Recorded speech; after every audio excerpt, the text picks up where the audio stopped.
On today's episode, the Chicago Blackhawks got back to their losing ways last night, getting shut out 3-0 to the Vancouver Canucks. I'll go over how the Blackhawks can finish last in the NHL standings with just 4 games left in the season. All that and plenty more right here on Locked On Blackhawks. You're Locked On Blackhawks, your daily podcast on the Chicago Blackhawks. Part of the Locked On Podcast Network, your team every day.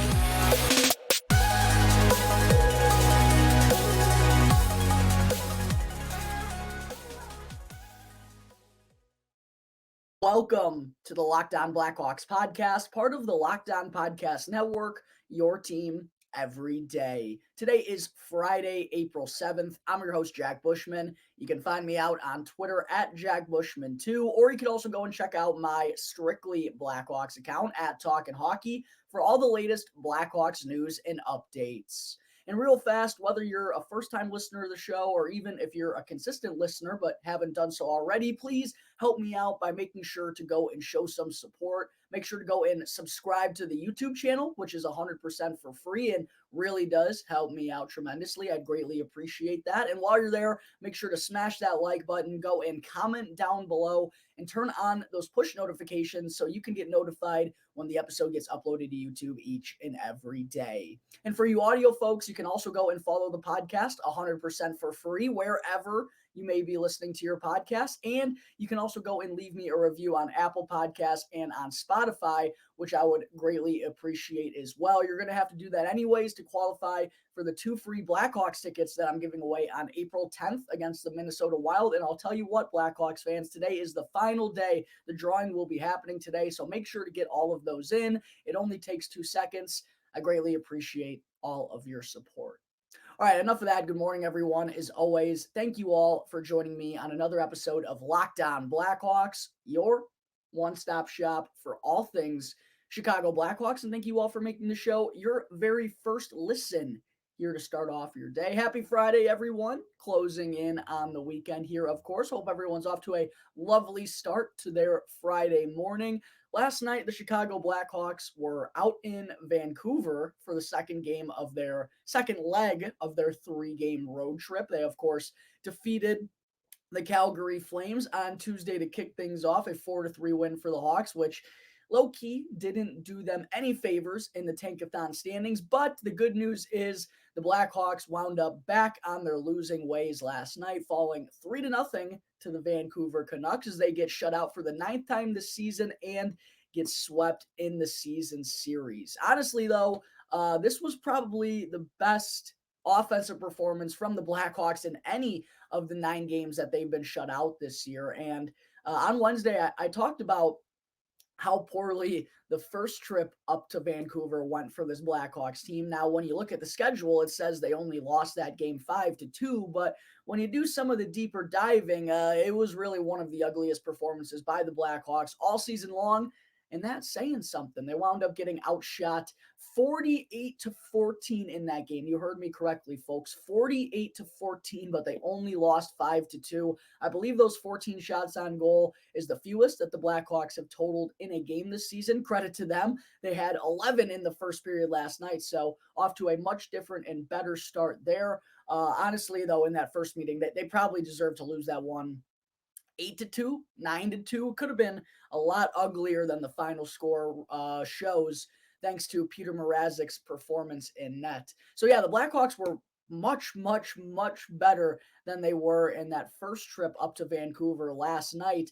But, that's just kind of how the way hockey goes sometimes. The Blackhawks probably didn't deserve to win that game on Tuesday. Calgary wasn't great, but they certainly were the team that played with the puck more, particularly in the final 40 minutes. They doubled up the Blackhawks in terms of the scoring chances. They probably deserved to win that game, but the Blackhawks got some timely goal scoring. They got some great goaltending, more importantly, and they wind up stealing it. And that's kind of, what happened with Vancouver in this one, because the Blackhawks led in shots on goal. They won that battle 33-29. They won the battle in the scoring chances, the high danger chances, the expected goals for. All the major categories were in favor of the Blackhawks last night. They just simply couldn't find a way to sneak one past Thatcher Demko. Tip of the cap to the Vancouver's netminder for stopping all 33 shots of he faced last night in order to pitch the shutout. The Hawks offense just one of the rare nights where they get shut out, and they actually didn't deserve it. Out of those 8 previous shutouts prior to last night, I would say the Blackhawks probably deserved the greater percentage of them. Maybe there was one in there where they deserved a better fate, but a lot of the times when they've gotten shut out this season, it's because their offense looked absolutely horrible. That wasn't the case last night. And even on the defensive side of things, I thought the Blackhawks were pretty solid. They didn't have any blunders of their own that gifted the Canucks goals or anything. The opening goal of the game for Vancouver, the Blackhawks kind of did get stuck in their own zone for a little bit too long, but they didn't have any clear breakdowns or clear turnovers. They just were kind of getting cycled on and got stuck with some of the same players in the defensive zone, some tired bodies out there. Kuzmenko ends up firing a shot home through traffic from the point. And then the second one, I swear this has just been happening to the Blackhawks so much as of late, and we even heard defenseman Seth Jones talk about it after the game. The Blackhawks, I wish there was a statistic where we could figure out how many own goals the Blackhawks have this season. And it feels like there's been one every game for the greater part of the last couple of weeks. I mean, just some unfortunate bounces. Another one this time off of Seth Jones. I believe that's back-to-back games where Seth Jones has scored on his own team. A centering pass banks in off Seth Jones' stick and goes past Alex Stalock. That's the second goal the Canucks scored. Their last one was the empty netter where they went on to seal the deal in the final minutes. So, not much that the Blackhawks really did wrong in this game necessarily. They certainly deserve better, but also not the worst thing in the world that they wind up losing this game, as I will be talking about more here in just a minute, Blackhawks fans. But one other thing in particular I did want to bring up first was the success that we've seen as of late from the defensive pairing of the brothers, Caleb and Seth Jones, because the reason why I wanted to bring this up on today's show is because following the game last night and following every NHL game, there is a what's the name of it? It's a game score impact card that gets dished out for every NHL game, kind of showing you who played the best, who played the worst in terms of at least impact offensively, defensively, and in terms of overall production. And at the top of the chart last night for the Blackhawks were the Jones brothers, Caleb and Seth Jones. And when I saw that, I actually figured watching the Blackhawks on a nightly basis, I can get a synopsis of who's playing well and who isn't.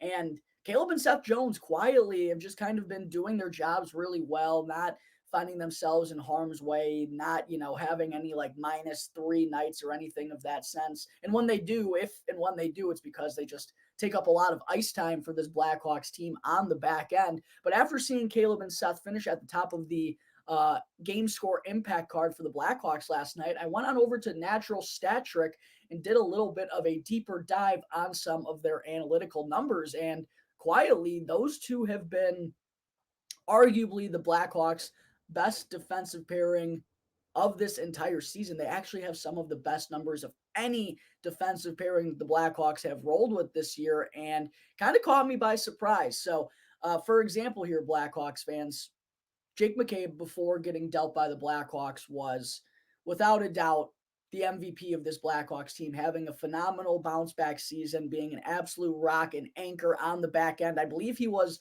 like a +3, +4, +5 for this Blackhawks team before getting dealt. And for reference, they had a goal differential of -60 or -70 at that point. And Jake McCabe is no slouch. He was playing 20 minutes a night. So for him to have a positive plus-minus rating, and I know plus-minus isn't the most important and valuable statistic, but there's no denying that was impressive from Jake McCabe.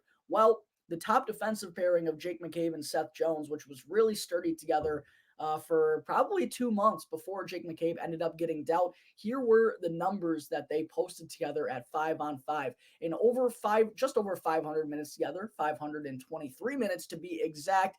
The defensive pairing of Seth Jones and Jake McCabe had a Corsi for percentage of 48.63, along with a 46.82 expected goals for percentage at even strength, and then a high danger chance for percentage of 42.86. And I know a lot of those numbers don't really mean a ton to some of you Blackhawks fans, but just so you can understand how good Caleb and Seth Jones have been. Here are their numbers together in 300 minutes of action together. A lot of that has come in the past couple of weeks, of course. The Jones brothers have a Corsi for percentage of 51.31. And I'll tell you what, any Blackhawks defensive pairing that has a positive Corsi for percentage, you have to be happy with, because this is a team that regularly gets outshot, regularly gets outchanced. They're playing more defense than offense usually. And for Seth and Caleb, the top defensive pairing for this team, to have a positive Corsi for percentage around the ice together, that's doggone impressive. Take two. No denying that those two have been really solid together. They also have an expected goals for percentage of 52.41 and a high danger chance percentage of 47.30. Among the best, among all of the Blackhawks' best defensive pairings for this entire season.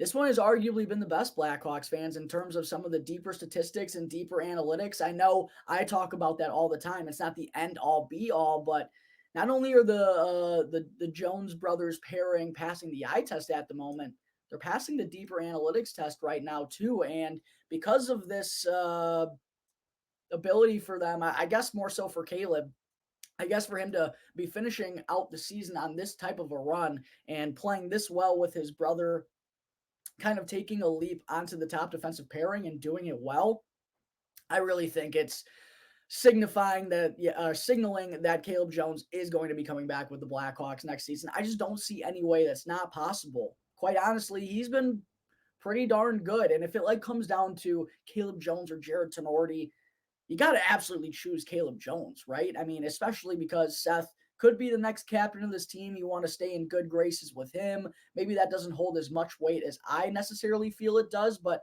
still something to consider nonetheless. Shout out to the Jones brothers, though, for playing some of their best hockey of the season when this Blackhawks team is dwindled, thin as paper in terms of their roster, have no business playing for anything at this time of the year. And the Jones brothers have played their best hockey of the entire season. So shout out for those two. Shout out to those two for holding it down on the top defensive pairing together the past couple of weeks. All right, there are my quick thoughts on the Blackhawks' 3-0 loss to Vancouver last night. Coming up in just a minute, I will go over the updated Tankathon standings, which is 4 games left in the season. But first, I need to talk to you all about Indeed. No matter how the last game went, anytime you take the field, you have a shot at greatness. Give your team the best shot of winning by recruiting more MVPs with Indeed, because Indeed is the hiring partner where you can attract, interview, and hire all in one place. And Indeed is the only job site where you're guaranteed to find quality applications that meet your must-have requirements, or else you don't pay. Instead of spending hours on multiple job sites hoping to find candidates with the right skills, you need one powerful hiring partner that can help you do it all. You can find great talent through time-saving tools like Indeed's Instant Match assessments and virtual interviews. With Instant Match, as soon as you sponsor a post, you get a short list of quality candidates with resumes on Indeed that match your job description, and you can invite them to apply right away. Plus, you only pay for quality applications that meet your must-have requirements. So start hiring right now with a $75 sponsored job credit to upgrade your job post on Indeed.com/lockedon. Offer valid through March 31st. Go to Indeed.com/lockedon to claim your $75 credit April 31st, to claim your $75 credit before April 31st. Indeed.com/lockedon. All right, back here on the Locked On Blackhawks podcast, segment 2. Let's get into the updated Tankathon standings that we see across the NHL right now, with not only the Blackhawks losing in Vancouver last night, but 2 of the other 3 teams at the bottom being in action as well, in the Columbus Blue Jackets and the San Jose Sharks. So we know the Blackhawks lost 3-0 to the Canucks. The Anaheim Ducks were the only team out of the 4 at the bottom that had the night off, but they did lose the night prior, unfortunately, not giving the Blackhawks any help, as they fell 3-1 to the Edmonton Oilers on home ice. The Columbus Blue Jackets were in action last night as well, but they ended up getting mollywopped by the New Jersey Devils. The final score was 8-1. Yikes. Columbus could not replicate what they did last week in Boston by scrapping their way out to earning a point in that one. They get absolutely rocked by the New Jersey Devils. And then the San Jose Sharks were in action against the defending Stanley Cup champion Colorado Avalanche once again. They actually got out to a 1-0 lead, but then the big guns for the Avs took over. Mikko Rantanen winds up potting his 50th goal of the season on way to a hat trick. The Avs end up winning that one 6-2. So no favors for the Blackhawks done in the past 48 hours, although they did wind up losing themselves. It was kind of a must-loss game for the Blackhawks, essentially, and they all kind of feel like must-lose games with only 4 left in the season here, but they are still tied for last place in terms of points in the NHL standings, but based on the tiebreaker, which I mentioned on Wednesday's episode, they technically are in third to last place and will have to finish with fewer points than both the Ducks and the Blue Jackets to finish in the 32nd slot in the NHL standings. So let's take a look at what we got right now in the Tankathon standings and who each of these teams face in their final 4 games of the season. As I mentioned, the Anaheim Ducks, they hold the keys right now. They have the tiebreaker over not only the Blackhawks, but the Blue Jackets. So they're the ones in the driver's seat. As I mentioned, another loss to the Oilers on Wednesday night. Still stuck on 56 points. There are 4 games left in the season. They're at Arizona on Saturday. I know the Coyotes have been really good at Mullet Arena this season, but that does feel like the best opportunity for the Ducks to pick up one last win here before it's all said and done, because they got the Colorado Avalanche on the back end of a back-to-back on Sunday. Can't imagine that one going very well. Plus, the Avs are still playing for something with the Central Division still being on the line. I will say the Ducks, I guess, do have a chance to win next Tuesday on home ice when they take on the Vancouver Canucks, and then they'll wrap up their season on Thursday in just 6 days with a matchup against the Los Angeles Kings. So those 2 games against Arizona and Vancouver in particular are going to be ones that us Blackhawks fans want to keep an eye out for. The Blue Jackets are in second to last place. I mentioned they lost 8-1 to the Devils last night. Their final 4 games of the season are as reads. They have a home matchup with the New York Rangers on Saturday night. Not liking that one. They do travel out to Philadelphia on Tuesday with a matchup against the Flyers. Going to keep my fingers crossed on that one. They're on home ice next Thursday against the Pittsburgh Penguins, a team that's desperately trying to creep into the Stanley Cup playoffs last night. And then this is where the drama really hits. None of these 4 teams wrap up their season on Friday except for the Columbus Blue Jackets. They're the only ones that have a game a week from today. They will wrap up their season with a matchup on home ice against the Buffalo Sabres. That one could be very meaningful depending on how everything's shaking out. The Blackhawks also have 56 points still following their 3-0 loss to Vancouver on Thursday. They wrap up their 3-game road trip with a matchup up in Seattle at Climate Pledge Arena against the Kraken on Saturday night. Another 9 p.m. Central Time puck drop. Fortunately, that will be the last one of those that we have this season. Then the Blackhawks will travel back to Chicago. They have a matchup with the Minnesota Wild at the United Center on Monday. Then they travel to Pittsburgh for the back end of a back-to-back. I love that. They'll be taking on the Penguins at PPG Paints Arena. And then they wrap up their season on Thursday night on home ice with a matchup against the Philadelphia Flyers. Tough schedule for the Blackhawks up until that game with the Flyers. That could be the very meaningful one there. Seattle's still playing for something right now. Minnesota's still trying to win the division. The Pittsburgh Penguins, as I mentioned, are trying to sneak in. So 3 very tough games coming up next for the Blackhawks on the schedule. Would go a long way if they find out they figure out how to lose them all. And then the San Jose Sharks, I mentioned on Wednesday, I do think this is a 3-horse race, especially now with the Ducks, Jackets, and Blackhawks all losing their last game. The Sharks are still 4 points ahead of all of them, and I just don't see each of these 3 teams below the Sharks winning at least 2 more games before the end of the season. I just don't see that happening. So personally, I feel like the Sharks are out of the race to finish in 32nd, but I guess they are still technically alive following their 6-2 loss to the Avs last night. And to be fair, they do have probably the toughest schedule of the bunch down the stretch. They have a matchup with the Edmonton Oilers on Saturday, the Winnipeg Jets at Winnipeg on Monday, at Calgary next Wednesday, and at Edmonton on Thursday. So they wrap up their season with a 3-game road trip A couple of those teams are fighting for their playoff lives right now, so it's going to be super interesting down the stretch, Blackhawks fans. In my mind, there's only 3 teams left in this race: the Anaheim Ducks, the Columbus Blue Jackets, and the Chicago Blackhawks. Personally, I feel like if the Blackhawks want to finish in last place, again, they can't tie with the Ducks or the Jackets. They have to finish below them due to the tiebreaker. For that to happen, I really do think the Blackhawks have to lose all 4 of their final games in the 2022-2023 NHL regular season.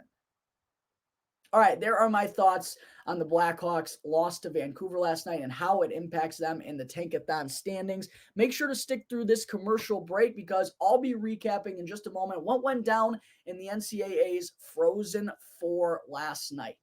But first, I need to talk to you all about FanDuel. The second half of the NBA season is here. We're getting down the stretch, and now is the perfect time to download FanDuel, which is America's #1 sportsbook, because if you're a customer, you'll get a no sweat first bet up to $1,000. That's bonus bets back if your bet doesn't hit. All you have to do is go and download the FanDuel Sportsbook app, which is safe, secure, and super easy to use. And for all you Bulls fans out there, you got to check out FanDuel because you can bet on everything Bulls, from the money line to the point spread to point scores, and you can even bet on the amount of threes made by Zach LaVine, DeMar DeRozan, and Ayo Dosunmu. Plus, FanDuel allows you the chance to combine your bets for a greater payout with the same game parlay feature. So make sure not to miss out on your no sweat first bet up to $1,000 in bonus bets back. That's if your bet doesn't hit. All you got to do is go to FanDuel.com/lockedon. That's FanDuel.com/lockedon to learn more. Make every moment more with FanDuel,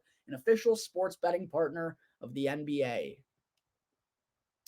All right, before I wrap up today's show, folks, I did want to be sure to mention that last night down in Tampa, there were the Frozen Four semifinal matchups between Boston University and the Minnesota Golden Gophers, and then the Michigan Wolverines and Quinnipiac. And of course, 3 Blackhawks prospects made the trip on down to Tampa for the Frozen Four, and Drew Commesso and Ryan Greene for the Boston University Terriers, and then our boy Frank the Tank Nazar for the Michigan Wolverines. And heading into the Frozen Four, we had seen some good stuff from a couple of these Blackhawks prospects, most notably Drew Commesso leading the charge for Boston University, picking up 2 wins in 2 starts in net, stopping 37 of the 39 shots that he faced. The alternate captain for the Terriers had been playing some of his best hockey of the entire season leading into the tournament. Ryan Greene actually had been a little bit quiet while playing mostly a third-line center role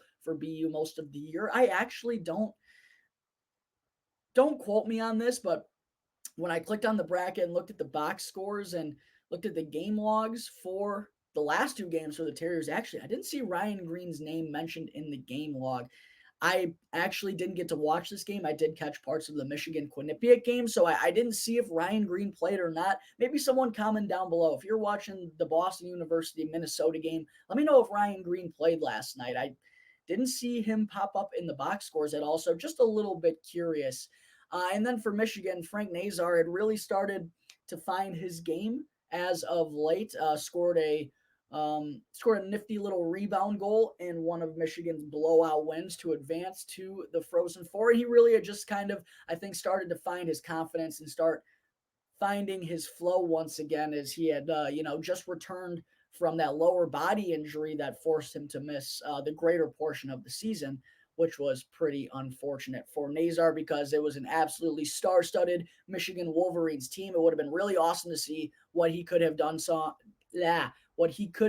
alongside Adam Fantilli throughout the course of the season. But at least good to see Nazar get some reps for Michigan and was able to join the team for some action this season. Unfortunately, won't be joining them for any more action this year, as there won't be any Blackhawks prospects playing in the 2023 NCAA Frozen Four championship game, as both Boston University and Michigan wound up losing their games last night. Commesso, Greene, and BU fell 6-2 to Minnesota in the first of the 2 games on Thursday night. Commesso stopped 28 of the 32 shots that he faced, but Boston's offense just couldn't generate enough to put them in the title game. I mean, to be fair, this Golden Gopher squad has been absolutely loaded all season long. A lot of people have been gassing them up as the next national champions. I've been seeing all season. They kind of just steamrolled right through the Terriers on Thursday night. Really excited, by the way, to see Blackhawks defenseman prospect Sam Renzel join that program next year. And then Frank Nazar in Michigan, they also lost 5-2 to Quinnipiac in the second game. Adam Fantilli did all he could. He tried to put the team on his back. But the Wolverines wind up falling short to another very good team. Quinnipiac was stacked all year long. I believe this is just the second time in the last 15 years the 1 and the 2 seed are meeting up in the championship game. But yeah, season comes to an end for Nazar as well. Season comes to an end for Adam Fantilli, who could be joining Nazar as a fellow Hawks forward prospect at some point this summer. Of course, we got to see how the NHL draft lottery ends up shaking out, but Fantilli is expected to be the number 2 overall selection, in the 2023 NHL draft. And what an incredible freshman season he just wrapped up. In 36 games played, Adam Fantilli finished with 30 goals and 35 assists for 65 points. 65 points in 36 games played, nearly 2 points per game as a freshman in the NCAA. One of the best collegiate seasons we've seen in quite a long time, and not just coming from a freshman, out of anyone. Adam Fantilli was absolutely dominant in college hockey, very reminiscent to what Jack Eichel did when he was playing for Boston University back when Connor McDavid was the number 1 overall pick. Any other year, Adam Fantilli is going number 1 overall.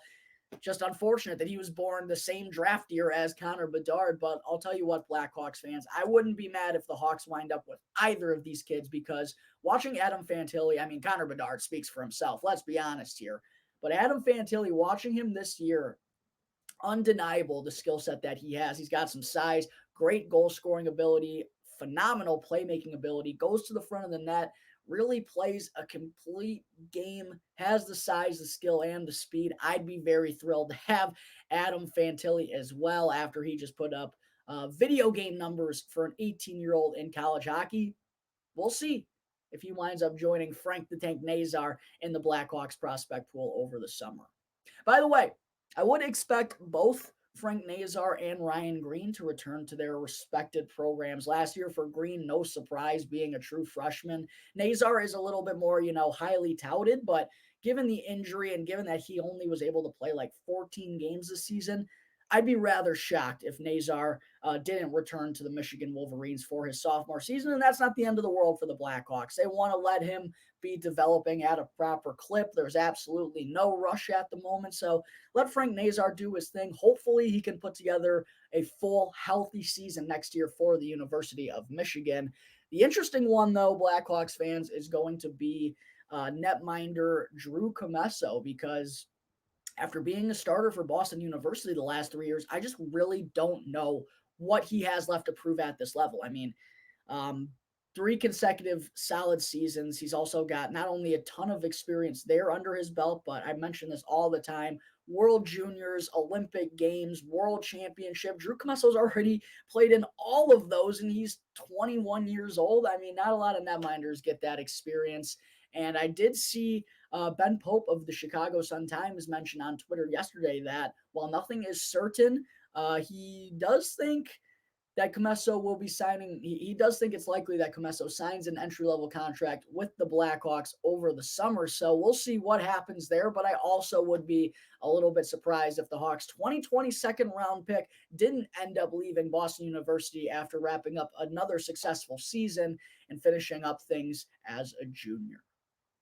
All right, I think that is going to wrap up Friday, April 7th, episode of Locked On Blackhawks. Thank you all again for tuning into the show, and be sure, as always, to go and show some support if you haven't done so already. Go and follow the podcast 100% for free wherever you may be listening to your podcast, and go and subscribe to Locked On Blackhawks on YouTube. I would greatly appreciate it, and that way you can get the latest episode as soon as it comes out each and every day. Once again, I'm your host, Jack Bushman. You can find me out on Twitter at JackBushman2, or you can also go and check out my Strictly Blackhawks account at Talkin' Hockey for all the latest Blackhawks news and updates. So until tomorrow's episode, that's going to do it here for the Locked On Blackhawks podcast, part of the Locked On Podcast Network, your team every day.